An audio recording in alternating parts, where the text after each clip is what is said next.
On the account of Maths Week, I have prepared a presentation which highlights the math behind music. Let's unravel the mystery of mathematics behind music. Whenever we think of maths and mathematicians, we just think of formulas and imaginary numbers and how it is not connected to reality. Music, on the other hand, is thought to be artistic and expressive. But believe it or not, music and maths, though seemingly different, are linked to each other. Let's take a look.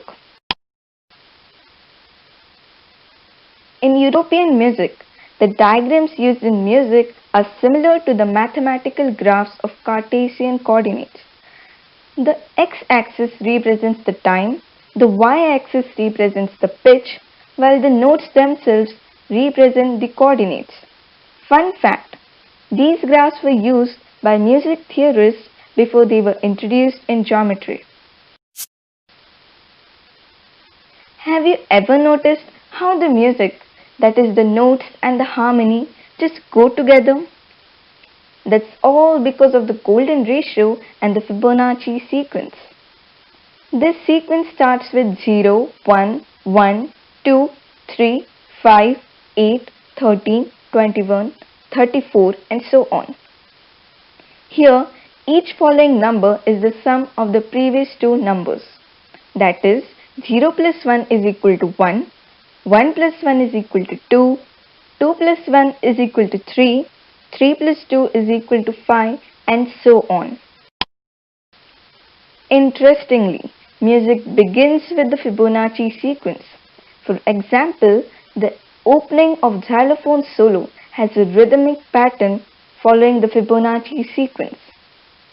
It goes from 1, 2, 3, 5, 8 and back down 5, 3, 2, 1.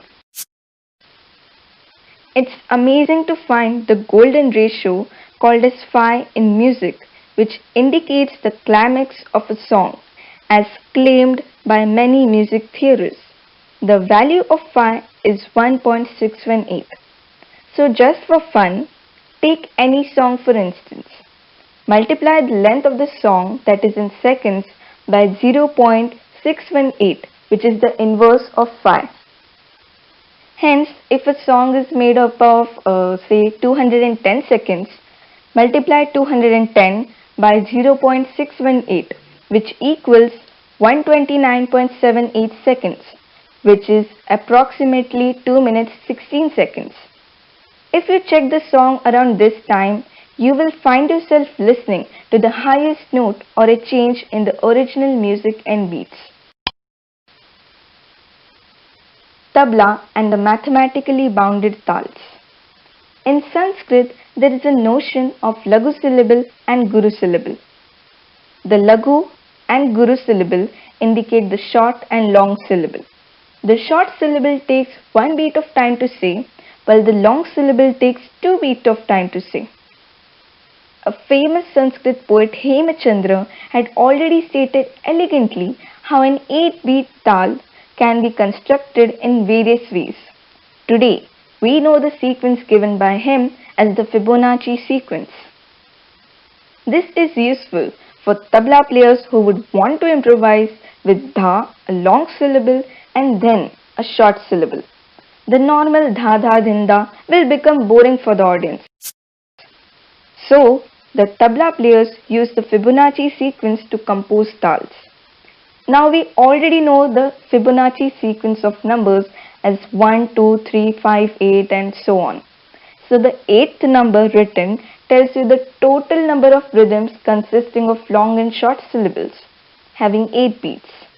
So for 8 beats, there are 34 such rhythms in total. It means that a tal consisting of 8 beats can be played in 34 different ways. Similarly, you can find the answer for any number of beats.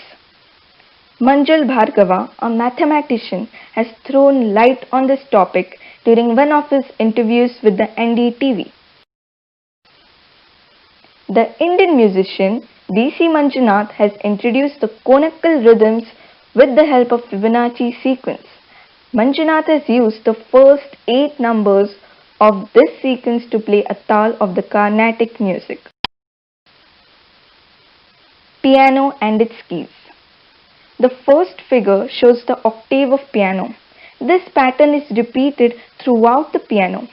If using mathematical equations, we find the difference of the distance between the black keys and the white keys as shown in the second figure, we understand that all the black keys are of the same width as well as the white keys by the same width in the front. Most pianos use this arrangement so it becomes easy to play the tune as well as to manufacture it. Veena. The nadam or the music is based on different layers, which is nothing but maths. In Veena, there is a pattern of 1, 2, 3, 4 notation, and just by combining these various patterns, one explores 8 different ways to play the Veena. Here, the numbers denote the different swaras. So, the combinations we find are 1 plus 1 plus 1 plus 1, 2 plus 1 plus 1, 1 plus 2 plus 1, 1 plus 1 plus 2, 2 plus 2, 3 plus 1, 1 plus 3, 4. So to conclude, maths is used in constructing the musical instruments with appropriate measures so that the notes sound perfect. The patterns and sequences used are indirectly connected to Fibonacci sequence as well as the climax of golden ratio. Numbers are also very instrumental and influence the length of musical interval, rhythm, duration, tempo and several other notations. Not only do the authentic musical instruments rely on maths, but modern day CDs and DVDs also rely on maths for the recordings. Thank you.